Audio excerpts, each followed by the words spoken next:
हम लोग देखेंगे बियर्स एंड लंबर्स। तो ये दो पहले अलग अलग लॉ थे, फिर इसको हम लोग कंबाइन करते हैं तो ये हम लोग का बन जाता है बियर्स एंड लंबर्स लॉ। देखो लंबर्स लॉ क्या करता है, हम लोग का देखो क्या है, इन 1760 हम लोग का 1760 में क्या हुआ था, absorption of monochromatic light. Absorption जो होता है ये डायरेक्टली प्रोपोर्शनल टू लेंथ। मतलब क्या हुआ, देखो ये हम लोग का क्या है, एक सैंपल है। अब देखो सैंपल में हम लोग का कोई हम लोग का लाइट जो मोनोक्रोमेटिक लाइट, एक लाइट हम लोग के यहाँ से पास होती है, तो जितनी इसकी लेंथ रहेगी ना उतना ज़्यादा एब्जॉर्प्शन होगा। मतलब कि इस सैंपल का जितनी लेंथ रहेगी, ये वाली जो लेंथ होती है, उतना ही ज़्यादा एब्जॉर्प्शन होगा। तो ये हम लोग का जो लंबस्ट है वो हम लोग का लॉ दिए थे, जितना लेंथ रहेगी, जैसे लेंथ ज़्यादा रहेगी तो एब्जॉर्प्शन ज़्यादा होगा, लेंथ कम रहेगी तो एब्जॉर्प्शन भी कम हो। तो absorption is directly proportional to length. ये किसका लॉ था, हम लोग का लैम्बर्ट लॉ था। ठीक है, तो वही देखो लिखो, absorption is directly proportional to length. अब फिर देखो 1892 में, मतलब कि पहले हम लोग को ये दे दिए 1660 में, फिर 1852 में तो हम लोग का जो बियर्स थे वो क्या ला दिए, absorption is directly proportional to concentration of solution. मतलब क्या है जी, हम लोग का एब्जॉर्प्शन जो होता है, जिससे मतलब इस सोल्यूशन में कितना कंसंट्रेशन रहेगा, जितना ज़्यादा कंसंट्रेशन रहेगा उतना ज़्यादा एब्जॉर्प्शन होगा। तो ये कौन दिया, हम लोग का बियर्स दिए। तो इनका ये कहना था कि हम लोग का जो एब्जॉर्प्शन होता है वो किसके डायरेक्टली प्रोपोर्शनल है, कंसंट्रेशन की। अगर कंसंट्रेशन ज़्यादा है तो क्या होगा, एब्जॉर्प्शन भी वो ज़्यादा होगा। फिर क्या हुआ, when these two law combine together, जब इस दोनों लॉ को हम लोग कंबाइन करते हैं तो कॉल्ड, उसको हम लोग क्या बोलते हैं, बियर्स एंड लंबर्ट लॉ बोलते हैं। Absorption is directly proportional to हम लोग का CL।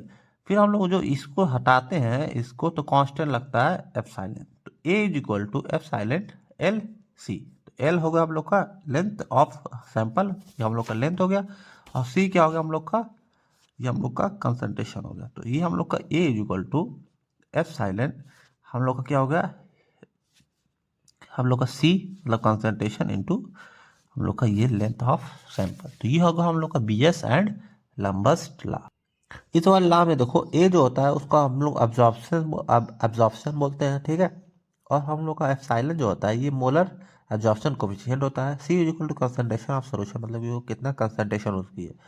और L is equal to length of solution, मतलब कि जो पाथ ऑफ लाइट जो गुजर रही थी, हम देखो जैसे लाइट का ये पाथ है तो ये हम लोग का लेंथ हो गया इसकी, जो हम लोग का जिस चीज़ में रखा है, तो इसको हम लोग लेंथ ऑफ सॉल्यूशन बोलते हैं। ठीक, अब देखो इसका एक डेरिवेशन भी आता है, उसको हम लोग पढ़ेंगे, वो बहुत ज़्यादा इंपॉर्टेंट है। ठीक है, absorption of light is directly proportional to concentration of well as solution.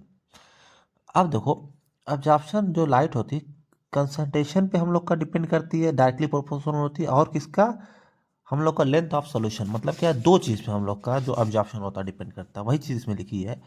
तो हम लोग का इसकी कंसंट्रेशन कितनी है, मतलब इस सॉल्यूशन की कंसंट्रेशन कितनी है और इसकी लेंथ कितनी है, इन दोनों पे क्या होती है, एब्जॉर्प्शन क्या होता है, वो डायरेक्टली प्रोपोर्शनल होता है। वही चीज़ लिखा है देखो, absorption is directly proportional to हम लोग का concentration of solution as well as हम लोग का लेंथ ऑफ सॉल्यूशन। तो ये हम लोग का यही हम लोग का ये लॉ कहता है। ठीक है, अब देखो एक मोनोक्रोमेटिक लाइट है। मोनोक्रोमेटिक मतलब समझो, एक मोनो मतलब होता है सिंगल, तो एक क्रोमेटिक मतलब एक वेवलेंथ की एक जैसी रेडिएशन की लाइट हम लोग इसमें से पास कराते हैं। ठीक है, तो उसमें क्या होता है, सिंगल वेवलेंथ लाइट, देखो एक वेवलेंथ की हम लोग क्या करते हैं, लाइट को हम लोग क्या करते हैं, पास कराते हैं, उसको क्या बोलते हैं हम लोग, मोनोक्रोमेटिक। और यहीं पे पॉलीक्रोमेटिक रहेगी, तो इसमें कई तरीके की उसकी वेवलेंथ की वो लाइट उसके अंदर रहेगी। ठीक है, तो ये जो हम लोग का ये होता है वेवलेंथ, इसकी होती है क्या होती है, फिक्स होती है। ठीक है, अब देखो इंसिडेंट लाइट को हम लोग क्या करते हैं, आई नॉट। ठीक है, तो इंटेंसिटी इसकी हम लोग देखेंगे। ठीक है, अब देखो ये हम लोग इसके अंदर से पास कराएंगे, तो इसका देखो कंसंट्रेशन जो है, मतलब इसकी कंसंट्रेशन कितना है और उसकी लेंथ कितना है, और उसके बाद क्या होगा, हम लोग का ये जो हम लोग का लाइट जो निकलेगी हम लोग का इमिशन लाइट हो गया। तो अब देखो जो इंसिडेंट है तो इसको हम लोग क्या दिखाएंगे, आई नॉट से दिखाएंगे, और इमिटेड लाइट को हम लोग कैसे दिखाएंगे, आई से। ठीक है, तो ये दो चीज़ हम लोग को ध्यान देना है। ठीक, अभी हम लोग जब डेरिवेशन करेंगे तो हम लोग को ये काम देगा। इसका डेरिवेशन देखेंगे, -DI/dx, जो dx होता है इसका थिकनेस होता है, डायरेक्टली प्रोपोर्शनल टू C, और ये हम लोग का इंटेंसिटी I। ठीक है, तो अब देखो माइनस जो है इसलिए दिखाया जाता है क्योंकि इसकी जो इंटेंसिटी हो क्या हो रही है, कम हो रही है। ठीक, अब देखो हम लोग आगे देखेंगे, अब इसको हटाने के लिए हम लोग क्या करेंगे, इज इक्वल टू लगा के ये हम लोग के लगाएंगे, के क्या होता है, कांस्टेंट होता है, ठीक है। तो हम लोग क्या करेंगे, माइनस डी आई हम लोग का फिर होगा D X is equal to K C और हम लोग का आई। तो इसमें देखो के का मतलब होता है कांस्टेंट है ये, इसमें जो हम लोग का के ये कांस्टेंट है, और उसके बाद जो डी आई है चेंज इन इंटेंसिटी, मतलब इंटेंसिटी जो है लाइट की उसके में क्या क्या चेंज हो रहा है उसको हम लोग डी आई से दिखाएंगे। हम लोग का डी एक्स क्या आता है, चेंज इन डिस्टेंस, मतलब जो डिस्टेंस हो रही है उसमें कितना चेंज हो रहा है। और सी क्या हो गया हम लोग का कंसंट्रेशन हो गया, और आई क्या हो गया हम लोग का इंटेंसिटी हो गया, ठीक है। आगे हम लोग देखते हैं, अब हम लोग का जो ये वाला जो dx है ना, इसको हम लोग क्या करेंगे, हम लोग यहाँ पहुँचाएंगे, इस वाले को हम लोग क्या करेंगे, इधर पहुँचा देंगे, ठीक है। तो वही चीज़ हम लोग लिखेंगे माइनस डी आई, ठीक है। उसके बाद क्या हो गया हम लोग का, ये हम लोग का नीचे आ जाएगा, ठीक। और उसके बाद क्या होगा, इज इक्वल टू के और सी वैसे ही रहेगा, के और सी, और जो dx है ये इधर आ जाएगा, तो ये हम लोग का ये dx इधर आ गया, ठीक। अब उसके बाद क्या करेंगे हम लोग, इंटीग्रेट करेंगे, क्या करेंगे, इंटीग्रेट करेंगे। तो ये इंटीग्रेशन में इसमें देखो एक चीज़ ध्यान देना, ऐसे लिख लेना 1 1 1 1, ठीक है। तो यहाँ पे हम लोग का जीरो बना देना, फिर यहाँ पे लिखना x इज इक्वल टू तो यहाँ पे इज इक्वल टू ऐसे बना लेना, और ये हम लोग का ऐसे। तो यही चीज़ हम लोग को ध्यान देना। अभी मैं बताता हूँ ये चीज़ हम लोग को कहाँ अप्लाई करनी है। फिर हम लोग क्या करेंगे, इंटीग्रेट करेंगे, ठीक। अब ये जो चीज़ लिखे थे ना 1 इज इक्वल टू, फिर ये हम लोग ये लिख लेंगे, फिर ये वाला हम लोग यहाँ पे लिख देंगे, ठीक। ये हो गया हम लोग का। फिर उसके बाद क्या लिखेंगे हम लोग, ये वाला जो हम लोग जिसका इंटीग्रेशन करना है ये वाला चीज़ हम लोग पूरा लिखेंगे। तो ठीक है, हम लोग लिखते हैं हम लोग डी आई अपान, ये जो माइनस था ये हम लोग का इस साइड आ जाएगा, तो ये हम लोग का माइनस के और ये सी हो गया, ठीक। अब बचा क्या इसमें, ये वाला बचा, तो ये चीज़ हम लोग जो यहाँ पे लिखे थे अब हम लोग यही इंटीग्रेशन डालेंगे, एक्स इज इक्वल टू ऐसे, एक्स इज इक्वल टू हम लोग का ये हो गया, ठीक।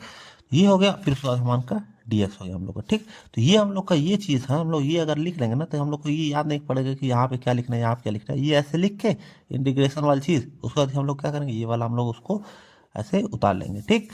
उसके बाद क्या करेंगे हम लोग, इसमें हम लोग लॉग लगाएंगे, लॉग लगाएंगे तो फिर इसको हम लोग जो इंटीग्रेशन करेंगे तो इसके बाद हम लोग को क्या मिलेगा, एन एन हो गया। फिर ये वाली जो चीज़ है, ये वाली चीज़ और ये वाली चीज़ हम लोग यही इसी को अपान में लिख लेंगे। तो देखो इसमें क्या है, ये हम लोग का 1 है यहाँ पे, तो इज इक्वल टू, यहाँ पे देखो यहाँ इज इक्वल टू रहेगा 1 अपान, ये हो गया हम लोग का आई नॉट इज इक्वल टू, फिर ये माइनस के और सी हो गया, फिर यहाँ पे क्या होगा, ये हम लोग का एल अपान 0, ठीक।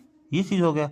उसके बाद क्या होगा हम लोग का, उसके बाद हम लोग देखेंगे जो ये एल एन है ना, इसके जगह हम लोग क्या लिखते हैं, इसका मतलब क्या होता है 2.303 log 10, ये हम लोग का बेस है। तो ये हम लोग का ये चीज़ किसी जगह लिखेंगे, हम लोग एल एन की जगह लिखेंगे। तो देखो हम लोग सिंपल लिखते हैं, एल एन की जगह हम लोग क्या लिखना है, हम लोग को 2.303 log 10, फिर ये चीज़ हम लोग उतार लेंगे 1 upon I 0 I naught is equal to minus K C, और फिर ये हम लोग का यहाँ पे क्या हो गया हम लोग का, और ये हम लोग का एल हो गया, ठीक।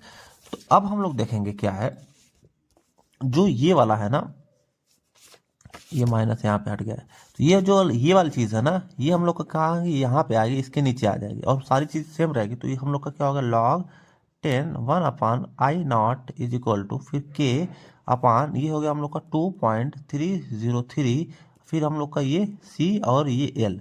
अब देखो इसकी वैल्यू होती है हम लोग का ए, और इसकी वैल्यू होती है हम लोग का एफ साइलेंट नॉट। अब वही चीज़ आगे लिखा है देखो, सो यहाँ पे देखो क्या लिखा है, वेयर के अपान 2.303 इज इक्वल टू क्या होगा हम लोग का एफ साइलेंस अब्जॉर्प्शन कोफिशिएंट हो गया, ठीक। ये हम लोग का अब्जॉर्प्शन कोफिशिएंट की ये वैल्यू होती है। तो ये यहाँ पे हम लोग को ये वाली चीज़ आ गई, और ये देखो log 10 upon I naught is equal to I, इसका मतलब होता है अब्जॉर्प्शन। तो ये हम लोग का क्या होगा, अब्जॉर्प्शन में मतलब एक जगह ये आ जाएगा, ठीक है।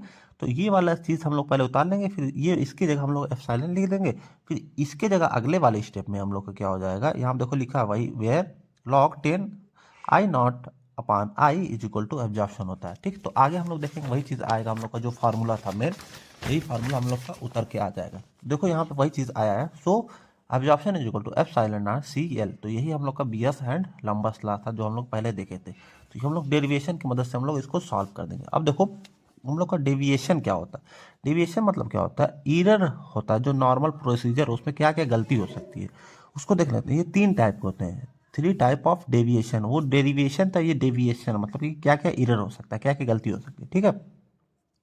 पहला क्या होगा, ट्रू या तो रियल डेविएशन, हाई कंसंट्रेशन मतलब अब जब जितना ऑब्जॉर्प्शन होगा उतना ज़्यादा वो हाई कंसंट्रेशन होगा, ठीक है। जितना हाई कंसंट्रेशन उतना ऑब्जॉर्प्शन। केमिकल डेविएशन में क्या होता है, हम लोग का कॉम्प्लेक्स फॉर्मेशन कर लेगा, ठीक है। मतलब कि जो हम लोग का केमिकल्स रहेगा वो कॉम्प्लेक्स बना लेगा, ये पीएच में कोई चेंज हो जाएगा, तो ये केमिकल डेविएशन हो गया। इंस्ट्रूमेंटल डेविएशन में क्या होगा, पॉलीक्रोमेटिक जो रहेगा रेडिएशन क्या हो जाएगा, मतलब कि जैसे मोनोक्रोमेटिक चाहिए होता है हम लोग को, हो सकता है उसकी जगह पॉलीक्रोमेटिक हो जाए, सबसे नॉर्मल डेविएशन होता है। तो ये हम लोग का ये वाला टॉपिक था पीएस एंड लंबर लॉ, और उसका डेविएशन हम लोग का फिनिश हुआ यहाँ पे।